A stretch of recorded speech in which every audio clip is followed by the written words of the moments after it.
Greetings, fellow gamers. Hope you're having a pleasant day. Pleasant day. I figured since I've been horrendously addicted to this game in recent weeks, months even, and I've been playing it non-stop instead of doing other things I was supposed to be doing, like finishing those Zelda streams or doing anything productive in real life, really.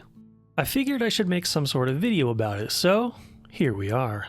If you don't know, Medieval Dynasty is an RPG and survival sim where you can build and manage your own historical medieval village. If you've played games like Ark or even Pal World, it has similar elements to that, but this game tries to stay as realistic and historically accurate as possible. I actually compare the core action gameplay more to Skyrim, as the default and preferred view is first person and the combat has a similar feel to it. If you like games like Skyrim, you might feel right at home here like I do.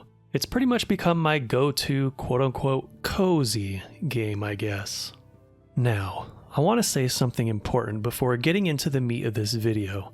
If you're here and haven't played this game or are just starting out and looking for tips or something like that, I recommend not doing that. Play it yourself. Allow yourself to discover everything on your own first. When you eventually succeed, it's so much more satisfying. And in my opinion, if you play on the default settings, normal difficulty, it's really not that difficult at all. Just keep going at it, and the game rewards you with basically a snowball effect. The more you play, the more familiar you get, and the more resources you have at your disposal, the easier it gets. So I'd say at least beat the main story of either map first, preferably the main valley map you should play first unless you're doing co-op. Experience what the game has to offer. Discovery is part of the fun after all. My very first playthrough had me build a town in probably the hardest location in the valley, and I was able to get through it, so yeah. Now, as for me, this was my first playthrough on Oxbow. I bought the game on GOG, and the developers hadn't updated the game to include Oxbow expansion until this year. Yeah, we had to wait a long time, but now I could finally play it and see for myself, and I kinda love it. But I had also played through the original main game 3 times, so I went in with my preferred settings for an extended playthrough. Hard difficulty, 5-day cycle, every EXP and technology modifier set to only 50%. We'll get to why that's the hardest aspect in a bit, with all enemy damage and HP modifiers at 200%, except bandit damage. If you set the bandits' damage to 200%, they will one-shot snipe you with pretty much any ranged weapon, which is just not fun to deal with.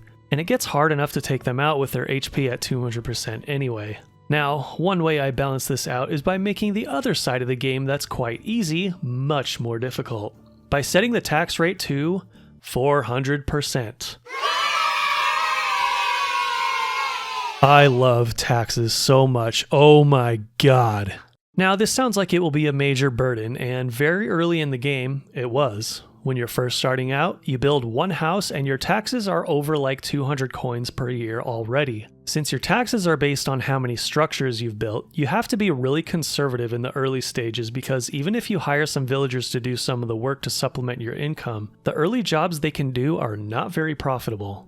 The Hunter, for example, was heavily nerfed and would have been enough to satisfy your cash flow alone in earlier versions of the game. Pretty much everything else is more utility than profitable, so your best chance at making money quickly is going to be farming and hunting yourself. But doing that with the HP modifier set to 200% means you're going to struggle quite a bit with that. Most animals will not drop in one headshot with anything other than the iron crossbow, which is the strongest ranged weapon in the game, and trying to kill anything larger than that without that weapon is a fool's errand. But we'll return to hunting in a bit, because more importantly, the most important thing to do in the beginning of the game is survive. Duh. But aside from that, choosing the location for your village. Now, one thing that was new to me that I didn't get to experience in the older versions of the game is the ability to build bridges and docks on the water. So with that in mind, I decided on making a village in a place where I could feature a lot of water and make a nice looking town along a river. Right here. I had it all planned out. I'd build all the residential district on one end of a large bridge across the river, here, and build my farms and workstations on the other side, here. And, well, I quickly found out that I would not even be able to build the bridge until much later, so both my villagers and I had to wait across twice a day to get to and from work. But yeah, the main thing to focus on in the early stages was farming to get my technology rating up as quickly as possible, because doing everything you need to do in this game without a mount is a task and a half. After unlocking the donkey at 250 farming tech, I could ramp up my production, hire a few villagers to work in cooking, and use that to make money, as well as begin finding alternate sources of income easier, and for that, I chose mining and smithing. In Oxbow, I discovered that there is one mine you can access from the start that has the best resources you can possibly gain from mining manually, and it's here, in the town of Skauki. It's the only mine in the entire game that gives you access to iron without building your own mine, which doesn't unlock until 5,000 building tech, which is by far the slowest and most difficult tech to raise. We'll get into that later. Even with my 50% tech modifier, it didn't take all that long to get 2,000 farming tech, which allows you to build a stable for horses. Seems like a meager upgrade over the donkey if you think about it, but actually, even though the horse has less carrying capacity, its massive improvement to speed changes the game significantly. Now you can make it to every town to sell or buy things before the sun sets once, and probably the biggest convenience this offered is the ability to finish quests quickly. So this was the moment where I decided to complete as many quests as I could, which helped me gain extra resources and cash I needed at the time because my taxes were starting to become a real burden. Especially after completing the main quest, which I won't spoil here just in case, but this gave me the resource boost I needed and the release from obligation I also needed to focus on expanding my city. Slowly. Very, very slowly. But not before I decided to remove my donkey stable to save on taxes, and rather than selling him, I decided to do something a little spastic instead.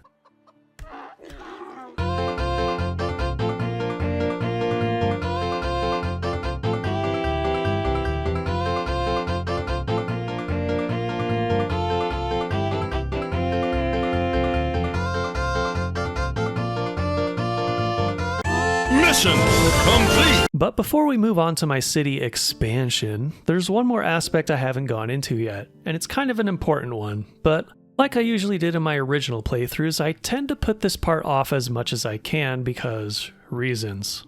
The game lets you marry and have children, and it's kind of a necessity as well, as when your character inevitably dies, the idea is to pass on the legacy, and in this case, the player's control, to their offspring.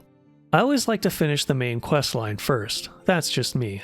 But in this one, I figured since you could only play as our boy Rasimir in the original mode, I'd try out the female character to see what it's like, and there's literally no difference. I mean, I sort of expect and hope that this will be updated in the future, but it seems to not have been a priority because it's like a glaring omission that should have been there as soon as they introduced female characters. Originally, your wife would get pregnant and take care of the child for the first 2 years, allowing you to continue playing the game per usual.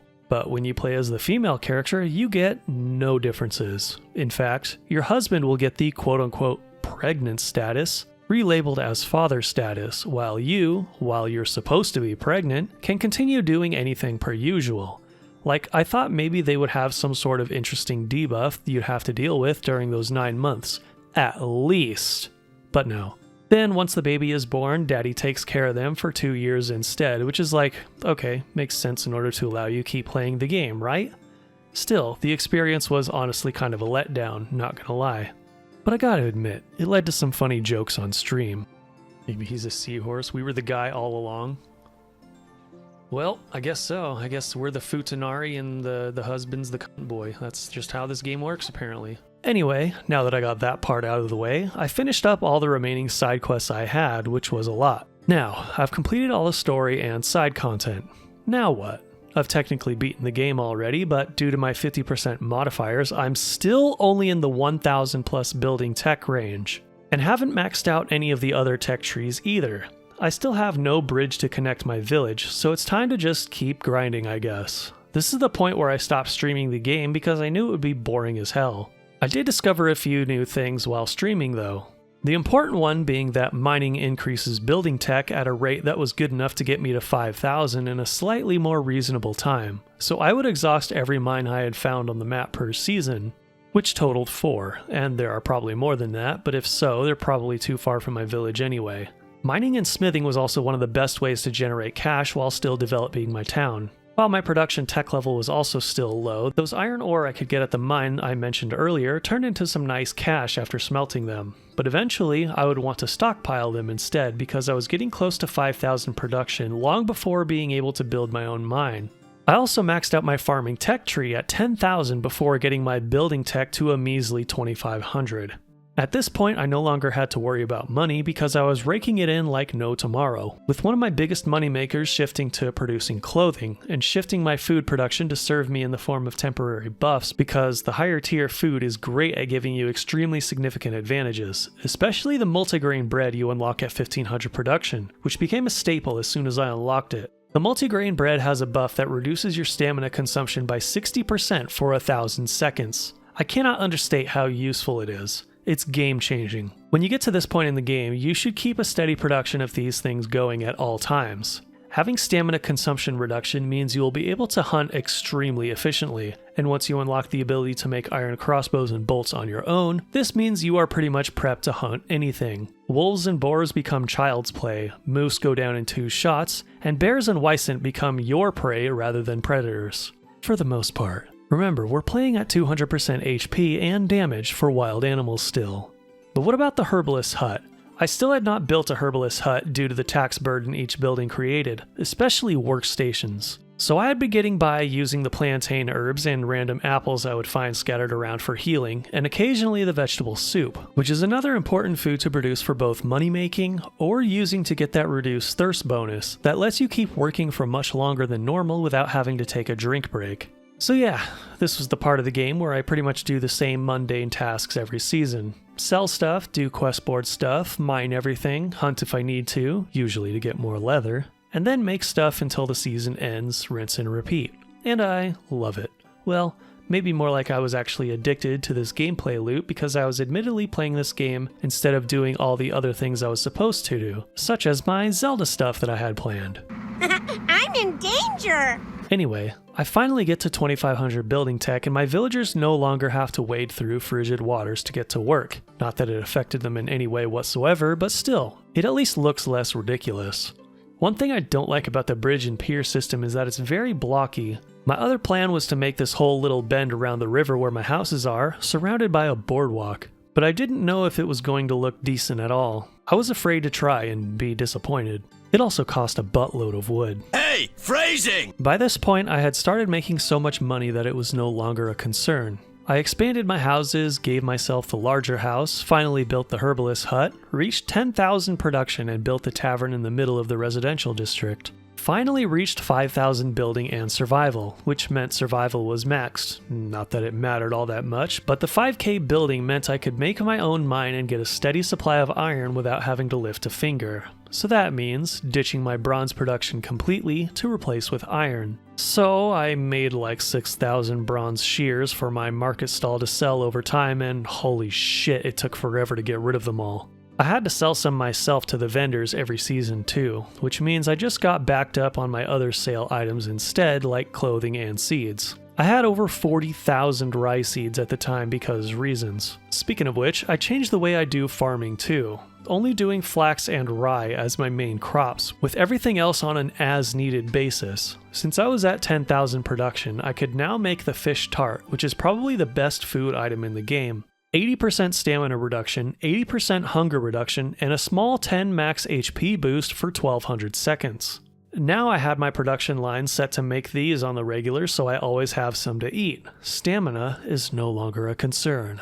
Ha ha ha ha ha. The ultimate life form born to rule all. A lot of these high-level pies and tarts are extremely useful, and not all that difficult to source ingredients for at this point, so I recommend making them your new main food source late game. I still don't have a windmill for flour, and considering how many rye seeds I get every year, I don't think the flour bonus is necessary at all. So yeah, I'm pretty much at the point where I'm completely set and have nothing to worry about. So, what next?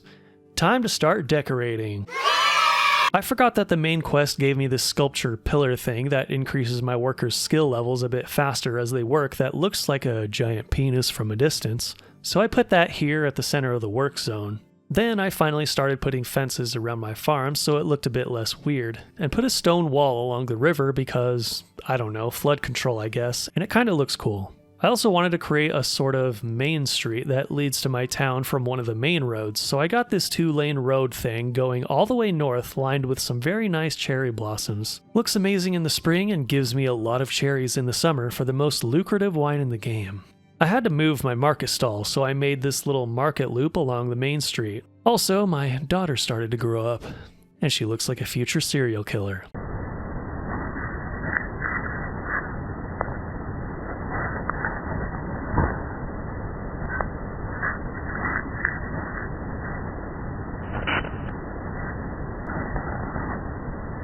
Takes after her mom, not gonna lie. Eventually, all this decorating and several seasons later, I was sitting at 7,500 building, which I didn't expect because I was not focusing on grinding building tech points anymore. So I guess the idea here is that if you spend a lot of time decorating, redecorating, and moving stuff around, your building tech will go up more naturally, but I guess I just didn't focus on that early enough or something. So I kept decorating, made this little picnic bench area around my tavern, and surrounded the main buildings with a stronger stone because it looks kinda cool to me.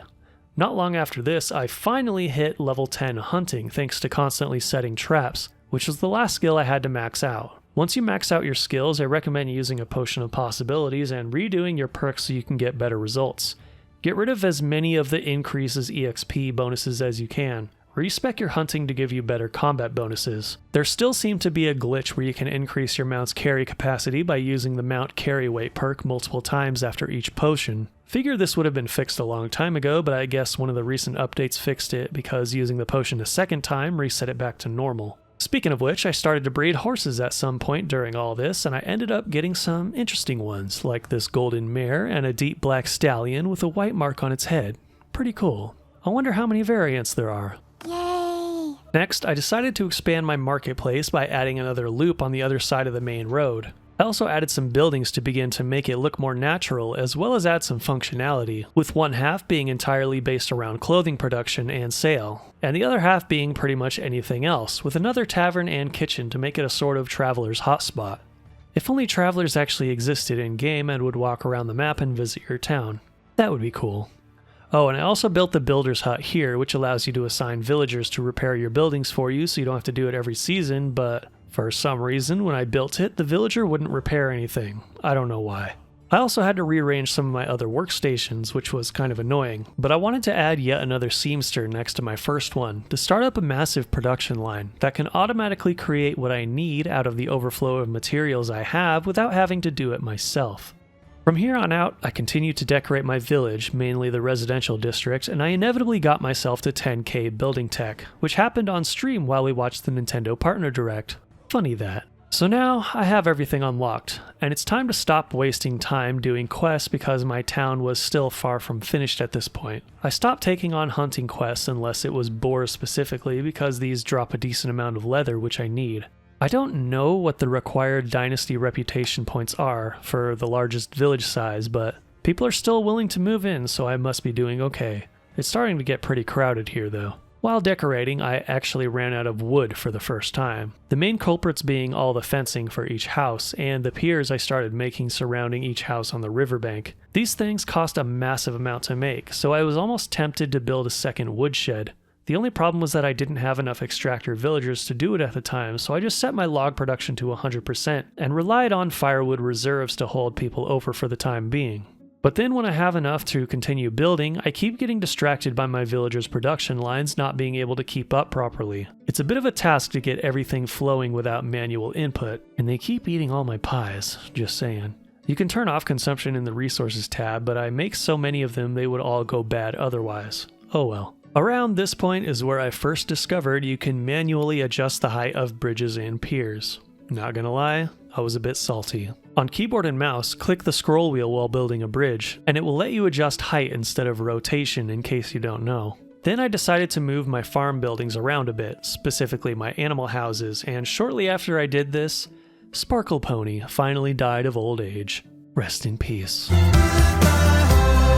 Actually died around 26 years old, I think, which is below the game's average lifespan. Maybe I brought her into the mines too many times. Probably bad for a horse's health. So I saddled up my other horse, who I named Golden Girl. After a few more seasons of wasting my time trying to keep up my villagers' production lines, I decided to say fuck it and just turn fast crafting on.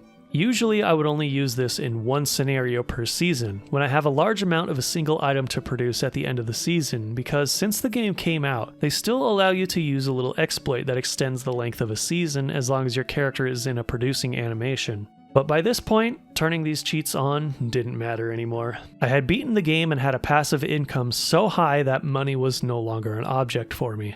With this on, I could finally focus on just designing the rest of my village rather than getting into an addict loop.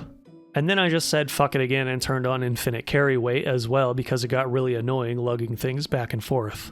Also, one thing I kept seeing was that my villagers would get warped to random locations when they were sitting or sleeping, so I would find them sitting or sleeping in midair in a random location. It was kind of annoying because sometimes they would get in the way of whatever I was trying to build, and if they're sitting, they won't move if you interact with them. Maybe by the time I finish this video, this will be fixed, but I don't know. It's been a long time since the last fix as of writing this. After doing a bit more decorating, I took a break from the game to focus on other things you may have watched recently. When I got back into it, I went hard on decorating. Things started coming to me more naturally, and I figured out a few things that I didn't know before. For example, I didn't know you could rotate items that you pick up by holding down the left mouse button, which is why I refrained from trying to use items as decoration. Having some time away really helped the creative side of me, I think, but maybe I should have gotten more involved in the MD community for tips like that. But I also didn't want to subconsciously steal other people's ideas from screenshots, you know? But I learned that building unfinished iron gates gives you these little stone pillars that can be used for decoration or other things, which then made me think, man, I really wish there were more things to build with stone. I love the look of stone buildings and structures more than the rest, so it feels like a glaring omission. Anyway, now that I knew how to rotate things, I was able to bring the market zone to life with decorations. Another thing I learned is that I could use empty flower pots as additional decorations. Specifically, the small wooden one in particular looks like a small bucket of soil or fertilizer. I learned to hang items on other objects, such as hanging hats on lampposts in the market or hanging baskets and other tools on the arms of scarecrows. All this stuff was starting to make my town look very lived in and quite nice looking. Not long after this, we got a trailer for an upcoming update, which includes decorative crests and banners. When I do my eventual full town tour video, it will be after this update comes around, so I can put some finishing touches on my town because there's a lot of sameness to it currently. Once you get to a certain size, it's hard to find ways to make buildings and places look unique, due to the lack of options for certain types of decorations. But these should spice things up quite a bit.